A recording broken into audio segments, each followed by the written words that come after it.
হতো। তো সেটার জন্য আমরা শাটল ইউজ করতাম। এখন এমন অবস্থা একদিন কি হলো, আমাদের যে নেতা ছিল রাফি, আমরা সবাই মিলে শাটলে উঠে গেছি। শাটল ছাড়বে আরেকটা শাটল, এমন সময় ছাত্রলীগের নেতারা এসে হচ্ছে আমাদের ওই রাফি ভাইকে নিয়ে গেল। তারপর শাটলের চাবিও নিয়ে নিল, আর আমাদের আন্দোলন করতে যাওয়া হলো না ওই দিন। তারপরের দিন হচ্ছে আমাদের ছাত্রলীগকে যখন ওরা মারলো, তখন সবাই মিলে হচ্ছে আন্দোলন করতে গেল, এবং ওখানে ওই দিন যে পরিমাণ গোলাগুলি, যে পরিমাণ মারামারি হলো, সেটা আসলে বর্ণনা করার মতো না। আমরা তো সবাই মুভি দেখেছি, তাই না? তো এমন মুভিগুলো হয় না যে মারামারি হচ্ছে সবাইকে। ওখানে হচ্ছে একটা বড় শপিং মল ছিল, তো পুরো শপিং মলটাই কাচের। মানে যখন গোলাগুলি হচ্ছিল, মারামারি হচ্ছিল, ওই সবাই বাঁচার জন্য শপিং মলের ভিতরে ঢুকে যাচ্ছে। তো কি হলো কি, মানে সবাই ওই মানে যারা ঢুকেছে মারামারি করার জন্য, তাদেরকে ওই কাঁচ ভেঙে বের করে নিয়ে এসে তাদেরকে মেরেছে। মানে ওই সময় মনে হচ্ছিল যে আমি কোনো মুভির ভেতরে ঢুকে গেছি, এবং না জানি না কিভাবে বের হব।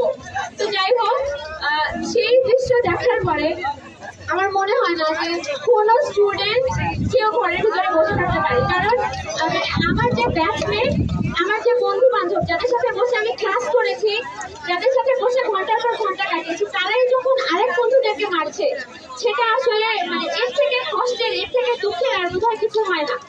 এমন একটা অবস্থা যে আমি আমার নিজের ডিপার্টমেন্টে নিজের বন্ধুদের কাছে সেফ না।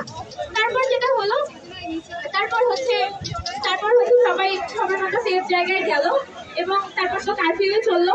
এবং আমি হচ্ছে খুবই ভয়, মানে আমার তো ট্রেনে করে আসতে চিটাগাং থেকে লালমোহন 24 ঘন্টা লাগে, বাসে অলমোস্ট 18-20 ঘন্টা এরকম।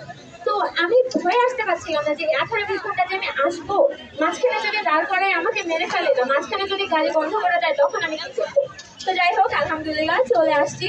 এবং চলে আসার পর আমি যখন দেখলাম যে রামঘাটে আন্দোলন হচ্ছে, তখন আমার মনে হয় না যে হচ্ছে আমি বাসায় কিভাবে বসে থাকবো। প্রথমে আমার বাবা মা বলছিল যে যাওয়ার দরকার নাই, কিন্তু পরে আমার মনে হলো যে না, যাওয়া উচিত। আমরা তো সবাই ছোটবেলা থেকে পড়াশোনা করেছি, ছোটবেলা থেকে বাংলা কবিতা পড়েছি। আমার মনে হয় না যে আমার মনে হয় যে এই 20 বছর পার করে আমি যখন ভার্সিটিতে গেলাম, ভার্সিটিতে গিয়ে এই আন্দোলন দেখার পরে আমি প্রত্যেকটা বাংলা কবিতার লাইনের অর্থ বুঝেছি। যে এই কবিতার মানে হচ্ছে ওই যে বলছিল না যে কৃষ্ণ চূড়ে আমাদের চেতনার রং। এখন আমার মনে হচ্ছে যে রক্তগুলো আমরা এখন দেখেছি, সেগুলো আসলে আমাদের চেতনার রং, আমাদের ভাইদের রং।